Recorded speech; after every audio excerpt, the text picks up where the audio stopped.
Hello everyone and welcome back to another Star Wars figure review. Next up for today I've got a very special review to do for you. Before I begin, I just want to point out that I'll be splitting this video into two parts because the battle pack that I'm about to show you consists of 2 vehicles and 6 figures. So what I'll be doing is showing you the vehicles in the first part and the figures in the second part. So I'm going to begin this review by showing you the main attraction of the battle pack that I'm about to show you, and that is this bad boy here. This is the Slave 1 from the Rise of Boba Fett Ultimate Battle Pack. Absolutely thrilled to bits to have added this piece to my collection. This is the first time I've ever owned a Slave 1 vehicle, and personally I couldn't think of a better version to own first than this one. This is a completely new sculpt, and there's a ton of features with this vehicle. Not only does this battle pack contain a Slave 1, but it also comes with a second vehicle, which you can push the Slave 1 down. I'll show you. It's a Jedi Starfighter, and it's this one here. This is Mace Windu's Jedi Starfighter. Obviously this entire battle pack is based off the Boba Fett trilogy from Season 2 of the Clone Wars. Most notably the final showdown in the season finale. At least I think it's the season finale. Might have been the one before. Not entirely sure because I haven't watched Season 2 in quite a while. But I'm sure if I'm mistaken, then someone will leave me a comment and let me know. So these are the 2 vehicles that you get with this pack. So what I'm going to do before I begin showing you them is I'm going to give you a look at the box that this one comes in. Now it's absolutely huge, so I'm going to have to roll back to get it all in. But there it is. As you can see at this side of the box, you've got the spaces for the figures that are included. And if you have a look at the name tags on there, you will see which figures come with this pack. You've got some terrific box art there, with Slave 1 being pursued by Mace Windu in his Starfighter. On the back you've got a rundown of the figures that are included, as well as the vehicle features. Not much of a description on this one. There looks like there's a lot of text, but it's actually just a minimal description, repeated time and time again in different languages. So the description reads, Boba Fett and Bossk confront Mace Windu and Anakin Skywalker. And that's all it says. At the bottom there you do have individual character bios for each figure. I'll probably include those in the video description if you want to read those. But there's the packaging anyway. Then you've got box art on the sides, on the front, the other side, and also on the bottom. And what's really cool is this is actually a scaled illustration of the actual size of Slave 1, so that's pretty cool. So there is the box. A heads up for those of you that are living in the UK, if you wish to pick this set up, you can get yourself down to your local Toys R Us and pick it up for the hefty price of £129.99. I actually paid a tiny bit more than that for this pack because I bought it basically the first time I saw it. Which I kind of regret now, but if I'd have picked it up from Toys R Us I'd have had to have carted it halfway across town, and when it's a pack this size I'd have rather not had to do that. So I'm kind of glad that I got it from where I got it from. So before I just trying to think what to review first, I'll give you a look at Slave 1 first because I think that's what everybody really wants to see. There it is, absolutely awesome vehicle. Always been fond of the Slave 1 design. So to actually get one that can accommodate my figures is absolutely brilliant. I'll give you a rundown of the features of the vehicle. Obviously the most notable one is the opening cockpit. Now there's quite an interesting tidbit for you with the cockpit. Obviously we all know that when Slave 1 lands, it lands flat like this. And obviously when it's in flight mode it flies like this. You've probably already seen it, but when it's in flight mode you'll see that the seating area will stay like this, so your figures are facing forwards, and then when you turn it into landing mode these seats rotate backwards so the figures are facing upright, which is very, very cool. As you can see, when you turn it in different directions the cockpit does indeed swivel. It does clip into place as well, like that, so that when it's landed you know, you don't have any problems with it moving around. And then all you've got to do to unlock it is just move the speed flaps on the side like that. So I'll demonstrate that for you once again.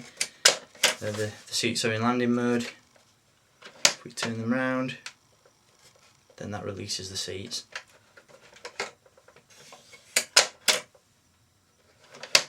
So pretty cool. There's actually clips on each seat, don't know where you can see it, but you can actually accommodate 3 figures in there, and obviously if you want to keep this one scene accurate, then you'll be putting Bossk, Boba Fett and Aura Singh in there.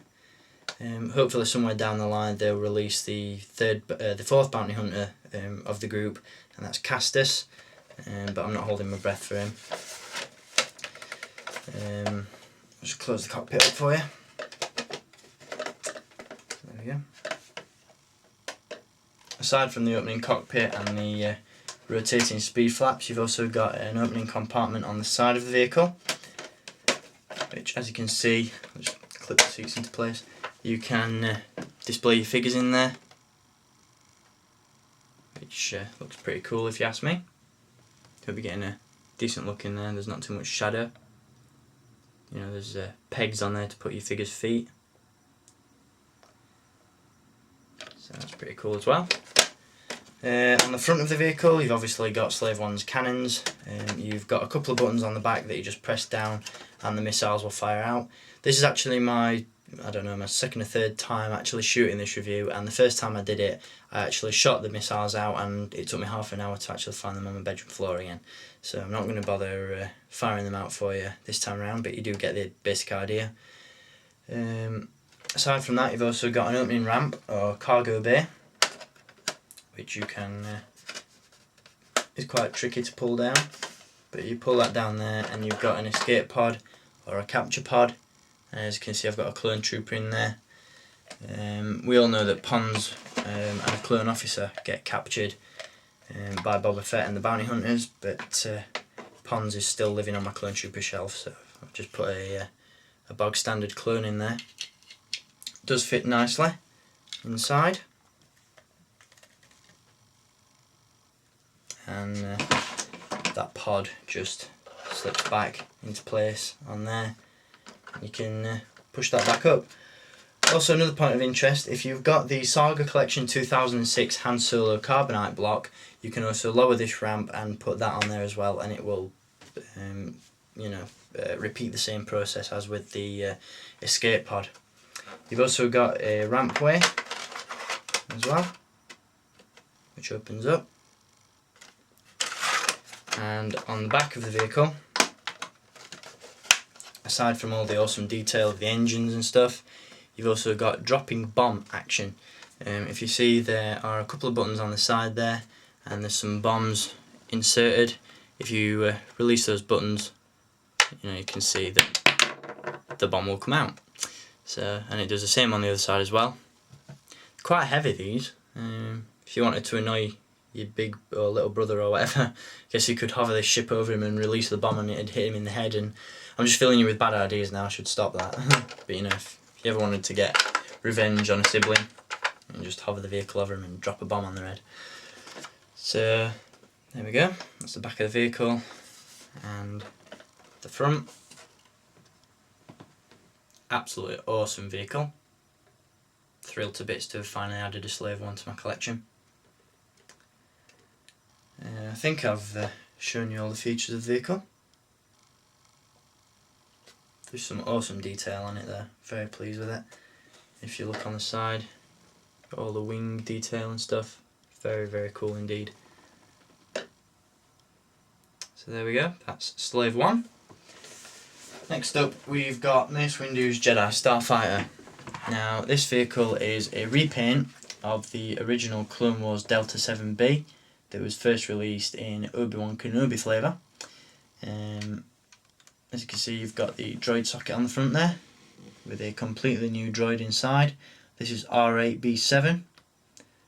Not going to review him now, I'll do that in the second part.